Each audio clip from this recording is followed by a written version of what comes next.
Fast, focused, and fearless. Here's everything you need to know as you jumpstart your day. I'm Pauline Verzosa.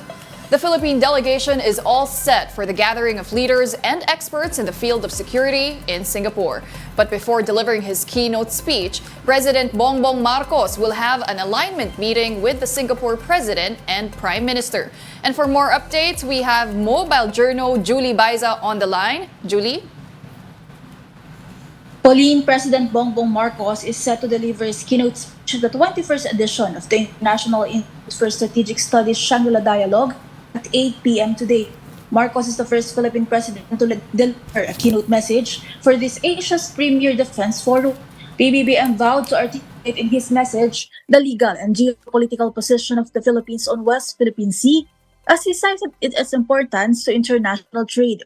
Defense Secretary Gibo Teodoro, AFP Chief of Staff Romeo Browner, and PCG Commandant Admiral Ronnie Hilgavan is joining the president in this event. Before his speech, the president will be meeting with Singapore President Tharman Shanmugaratnam and new Prime Minister Lawrence Wong. This is to ensure a strong bilateral relations between the two countries under the new leadership. Pauline? Julie, like you mentioned, President Bongbong Marcos will be the first Filipino president to deliver a speech in this forum, making that a historic event. He'll also be meeting with the Singapore President and Prime Minister. But what else can you tell us about his agenda there in Singapore? Yes, Pauline, kahapon, there were private meetings and we're assuming na yung ulo nag-focus siya sa pakikipag-usap din sa other mga business sector to push forward yung economy ng ating bansa and para magkaroon din ng mga possible partners and investors dito sa Pilipinas. Aside from that, bukod sa karapatan ng Philippine Sea, ang malinaw daw sasabihin ng Pangulo mamaya sa kanyang speech yung mga asahan daw yung ilang mga policy related sa kanya magiging speech. So tingnan kung ano yung sinasabi niya tungkol sa policy kasi magiging panauhin ng Pangulo sa kanya magiging speech mamaya sina US Defense Secretary Lloyd Austin at maging China Defense Minister na dadalo rin pareho sa event na ito.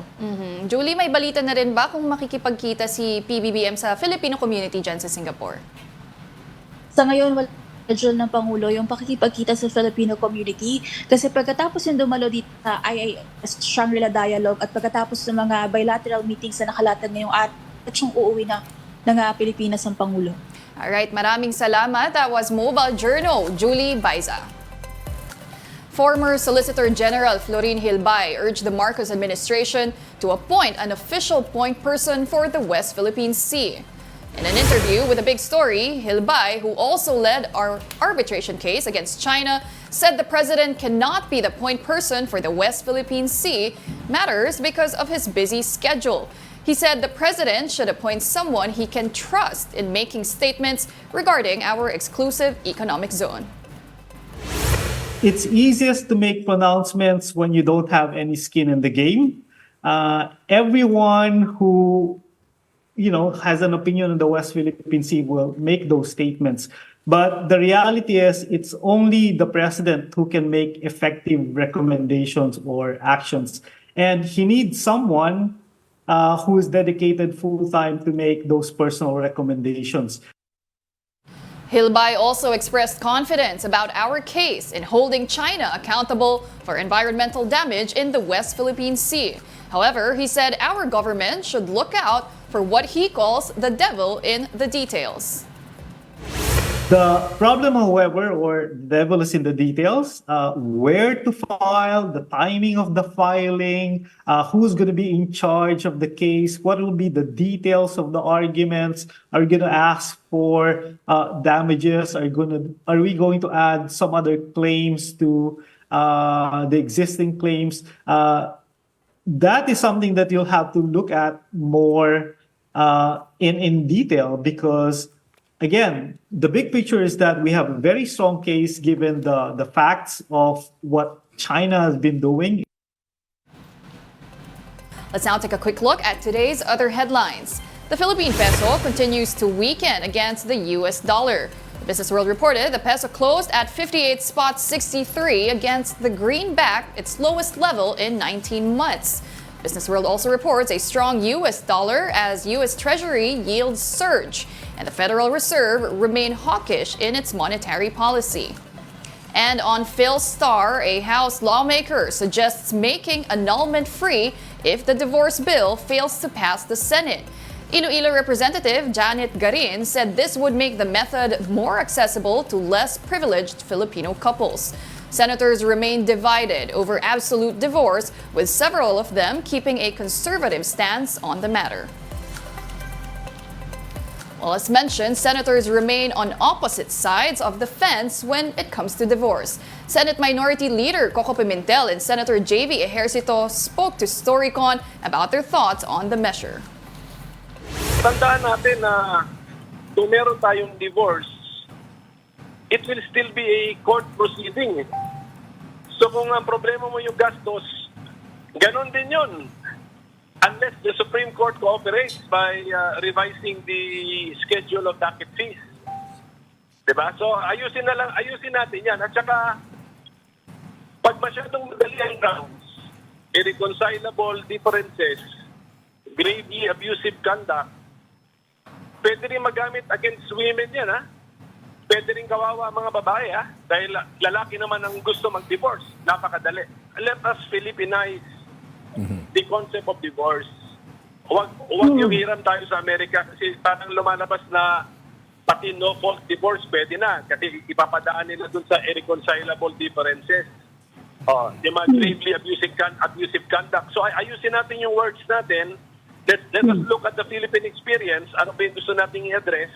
And then let's capture those instances in very particular and specific words. I agree with Senator Pimentel, Minority Leader. Ano ba ating si Senator Coco has been really helpful in kahit siya po yung minority, na-refine, na-improve po natin ang mga measures. And I share the sentiment. Sa kailangan naman, hindi maging madali. We did not write a divorce like in the United States of America po na parang napakadali naman ho nung maprobahan ng divorce, no? So, dapat lang ho siguro, I will only agree kapag yung circumstances are really extreme. As I mentioned, yung may abuse of physical or emotional.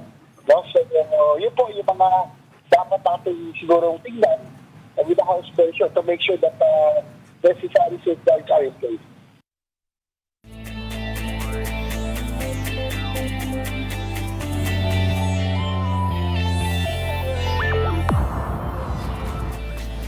The Philippine National Volleyball Federation announced it will retain the Alas Pilipinas team that won a historic ABC Challenge Cup bronze medal. PNVF President Tatsuzara emphasized the importance of keeping the team intact while adding college players to strengthen the roster.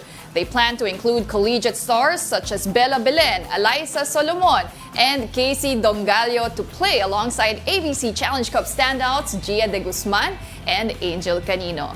The federation is also considering extending the contract of Brazilian coach Jorge Souza de Brito, whose contract expires next month. Suzara believes these moves will enhance the team's chances of competing for a medal in next year's Southeast Asian Games in Thailand. And those are the top stories of the hour. Join us later at 9 a.m. as we continue to monitor the day's biggest stories. I'm Pauline Verzosa. We are One News.